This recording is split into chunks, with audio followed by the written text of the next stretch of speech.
ये हो गया कि मान लेते हैं कोई पेड़ का जैसे तार जा रहा था, अब पेड़ उससे थोड़ी देर के लिए टच हुआ, मोमेंटरी ट्री कांटेक्ट हो गया। ध्यान रखना ट्री का कांटेक्ट मोमेंटरीली है, ऐसा नहीं है कि पेड़ गिर गया। एक बात समझ लो बहुत ध्यान से, मान लेते हैं कि पेड़ की कोई हवा चली और जो तार था उससे पेड़ की कोई ब्रांच जो थी वो दो तारों से टच हो गई, तो ऐसे में क्या होगा कि दो तारों से क्योंकि कुछ ब्रांच टच हो गई तो यहाँ से यहाँ कनेक्शन हो गया और ये क्या हो गया, शॉर्ट हो गया। तो this type of fault is known as transient. Momentarily हुआ, देन हवा वापस से अपोजिट डायरेक्शन में चलेगी और पेड़ हट जाएगा। समझ में आ रही है?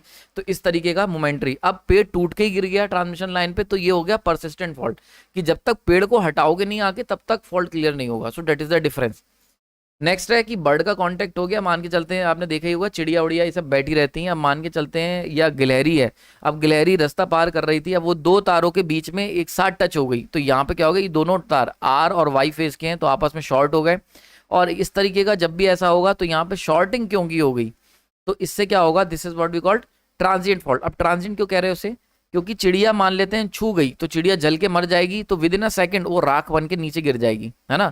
तो अगर हम लोग यहाँ पे इस पर्टिकुलर टाइम पे पावर को ऑफ करें and then within a second हम पावर को दोबारा ऑन करें, तो ये चिड़िया तब तक जल के मर चुकी होगी और क्लियर हो गया होगा फॉल्ट, इसलिए इसको ट्रांजिएंट में कहा जा रहा है। ऐसे ही जैसे लाइटनिंग है कि भाई बिजली गिरी है ना, और बिजली गिरी हमें डर था, जैसी बिजली गिरी हमने सिस्टम को ऑफ करा देन दोबारा ऑन करेंगे तो रिस्टोर हो जाएगा। ऐसे ही आर्किंग हो गई, मान के चलते हैं कि रास्ते में जो एयर है, मान लीजिए ट्रांसमिशन लाइन चल रही है, ये अर्थ ये ग्राउंड है आपका नॉर्मली, ठीक है। तो क्या हुआ कि मान के चलते हैं यहाँ की जो एयर है वो क्या हुआ, आयोनाइज हो गई because of the high voltage. तो ऐसे केस में क्या होगा, यहाँ पर आर्किंग हुई, आर्किंग हुई, पीछे से हवा आई, इन आयंस को उड़ा के ले गई। आर्किंग जब हुई हमने क्या करा, पावर को ऑफ कर दिया, विद इन अ सेकंड हवा चल रही लगातार आंधी तूफान, तो ये क्या होगा, यहाँ पे जो चार्ज्ड पार्टिकल थे जिनमें आयनाइज हो गए थे, उनको ये नई हवा फ्रेश एयर उड़ा के ले जाएगी। तो ऐसे में क्या होगा, हम अगर कुछ सेकंड बाद दोबारा सप्लाई को ऑन करेंगे तो अब यहाँ पर नए एयर पार्टिकल्स आ गए होंगे, और वो नए जो एयर पार्टिकल्स हैं वो उनकी डायलेक्ट्रिक स्ट्रेंथ वापस से रिस्टोर हो गई। तो ये क्या हुआ, आर्किंग हुई एंड देन उसके बाद वापस से रिस्टोर हो गई। समझ में आ रही बात ये? सो इस तरीके की जो भी चीजें होती हैं ये कहलाती हैं आपकी जैसे arcing to ground. So these types of fault are known as transient fault. अच्छा एक बात और समझ लो, मैं मेनली हमने जो लेक्चर की स्टार्ट करी तो हम ट्रांसमिशन सिस्टम को लेके चल रहे हैं और मेनली हम ट्रांसमिशन सिस्टम को कंसिडर कर रहे हैं, बट ऐसा नहीं है केवल ट्रांसमिशन सिस्टम में फॉल्ट होते हैं, ट्रांसमिशन लाइंस में होते हैं फॉल्ट, आपके बहुत जगहों पे होते हैं, जनरेटर में भी होते हैं, ट्रांसफार्मर में भी होते हैं, स्विच गियर में भी हो सकते हैं। बट हम लोग सीटी ब्लास्ट हो जाता है, कभी कभी पीटी खराब हो जाता है, ये सब समस्याएं होती हैं। बट क्योंकि आने वाले समय में लेक्चर कवर करूंगा कि मैक्सिमम फॉल्ट कहाँ होते हैं, तो आप देखोगे कि मैक्सिमम जो फॉल्ट के चांस हैं वो ट्रांसमिशन लाइन में है, क्योंकि ट्रांसमिशन लाइन ना ओपन टू एनवायरनमेंट है, ठीक है, ओवर है ट्रांसमिशन लाइन की बात कर रहा हूं मैं। तो क्योंकि ओपन टू एनवायरनमेंट है तो इनमें फॉल्ट होने के चांसेस सबसे ज्यादा होते हैं, इसीलिए हम पूरा का पूरा फोकस जो है अभी ट्रांसमिशन लाइन पे लेके चल रहे हैं।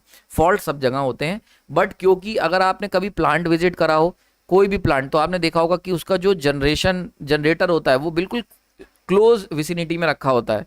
इसी तरीके से ट्रांसफार्मर होता है, उसके आसपास खूब सारी प्रोटेक्शन होती है, सब स्टेशन में रखा होता है बड़े सिक्योरली।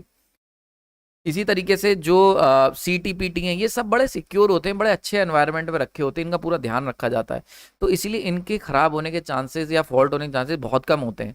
ट्रांसमिशन लाइन क्या ऐसा है, ऐसी ओपन टू एयर बिछी होती हैं और हर जगह से होकर निकल रही होती, नदियाँ हैं, है ना, पेड़ हैं, पहाड़ हैं, सब जगह से होकर जा रही होती हैं, तो इसलिए उन पे फॉल्ट होने के चांसेस ज़्यादा होते हैं, इसीलिए हम उनको थोड़ा सा लाइमलाइट में लेके चल रहे हैं, ठीक है। लेकिन ऐसा नहीं केवल ओवर है ट्रांसमिशन लाइन, मैं बताऊंगा आपको आने वाले लेक्चर्स में, बहुत डिटेल में लेक्चर कवर करेंगे सीरीज, तो बहुत कुछ सीखने को मिलेगा आपको, ठीक है। अब इसको जो मैंने अभी बताया ना ट्रांजिएंट की, भाई हम लोग क्या करेंगे, जब भी इस तरह कोई फॉल्ट होगा तो सिस्टम को थोड़ी देर के लिए ऑफ करेंगे, देन वापस से कुछ सेकंड बाद ऑन कर देंगे।